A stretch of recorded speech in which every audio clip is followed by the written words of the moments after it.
All right, I wanted to show you how to navigate through my programming lab. So there's a few things that you have to do in here, and a few kind of little hidden things too, like where the e-text is. So in fact, let me show you that real quick. So when you've logged into my programming lab, you select your course. You come over here on the right-hand side of the screen where it says Lab. If you roll your cursor over there, you can click on e-text. If you paid for the e-text, it will pop up in a new window like this one did. And then you can navigate it just like any other e-text where you pick the chapter page, just go page by page, whatever you want to do there. Okay, so there's that piece in there. Some of this stuff works, some of it doesn't. So if you like, for example, I think if you didn't pay for the e-text, I don't think the video link works on mine, but you don't need to worry about it because all these videos I post in these are from the author, and I post them all in Canvas anyway. All right, so anyway, so that's over here, e-text. That's an easy way to get to it. All right, so that's just one way. Over here on the left-hand side, you will see kind of a layout of chapters. Now, some of these have like weird things in them, but I'll say hide empty topics. It doesn't really matter too much if those other ones show up in there. There's nothing that you're going to do right now anyway, but I wanted to kind of show you how this system works. All right, so they have this little warm-up section. When you click on this one, it's ridiculously long, so we're going to go down and try a different one. Ah, beauty. Okay, here we go. All right, so there's different types of things. There's fill in the blank, obviously right here. There's let's see, I think there's some multiple choice ones. Yeah, so there's some of those. What's this one? Another little solution type that you'll type in down here. Most of the problems end up being, as far as the programming stuff, end up being something like this, where they give you a scenario up here, and then they want you to type something in down here, whether it's a single line of code or a few lines of code, whatever it might be, and then you'll answer it. Okay, so if we were to guess at some of these. In fact, let's start with like this one, for example. So Colab is, I'm just going to pick the first one, doesn't matter. You click submit, and it comes in there, oh, blah, blah, blah, blah, blah, and it gives you a little answer in here.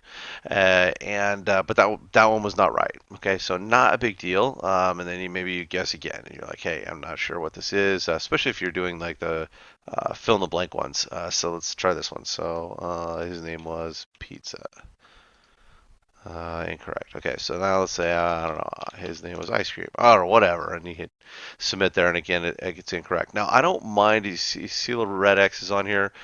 These have to do with attempts, and I don't have the attempts, blocked at all. You can go through and do it as many times as you like, and especially with code, when you're doing the coding ones later on, make sure that try the scenario, give it a shot. But one thing that you'll see another tab up here called solutions. So that way, if you get stuck, you don't want to spin your wheels for hours on something like this, or even a piece of code, because sometimes the question may be a little funky and you may not quite understand what it's asking for, or it may be too wordy, or whatever. So don't don't worry about it. If you need to click on solutions, they give you hey, this is this, blah, blah, blah. So they give you these are some different options. You'll see with the coding ones, a lot of times what'll happen is they'll have the one that they think is the best at the top, and then they kind of roll down and they have a bunch of other different ones along the way it's like, hey, you could do it this way too. So it gives you some different things so that if you're stuck in a section, you can look at this and go, oh, okay. And then you can jump back over to work area and we can, see what the answer is and everything. And who is it Turing, of course. And then let's put Turing there. Let's see. Oh, let's see if it catches this.